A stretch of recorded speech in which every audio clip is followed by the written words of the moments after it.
காங்கிரஸ் மூத்த தலைவர்களில் ஒருவரும் முன்னாள் மத்திய அமைச்சருமான சிவராஜ் பாட்டில் காலமானார். அவருக்கு வயது 90.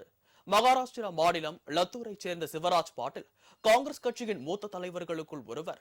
1980 முதல் 1991 வரை லத்தூர் எம்பியாக தேர்வு செய்யப்பட்ட இவர் 1991 முதல் 1996 வரை மக்களவை சபாநாயகராக பதவி வகித்தார். 2004 முதல் 2008 வரை மன்மோகன் சிங் அமைச்சரவையில் உள்துறை அமைச்சராக இருந்தார். 2008 மும்பை குண்டுவெடிப்பு சம்பவத்தின் போது உள்துறை அமைச்சர் பதவியை ராஜினாமா செய்தார். அதன் பிறகு 2010 முதல் 2015 வரை சிவராஜ் பாட்டில் பஞ்சாப் மாநில ஆளுநராகவும் பதவி வகித்தார். இந்நிலையில் கடந்த சில ஆண்டுகளாக உடல் நலிவுற்றிருந்த சிவராஜ் பாட்டில் லத்தூரில் இன்று காலமானார். அவரது உடலுக்கு பல்வேறு அரசியல் கட்சி தலைவர்கள் அஞ்சலி செலுத்தி வருகின்றனர். பிரதமர் நரேந்திர மோடி உள்ளிட்ட தலைவர்கள் சிவராஜ் பாட்டில் மறைவுக்கு இரங்கல் தெரிவித்து உள்ளனர்.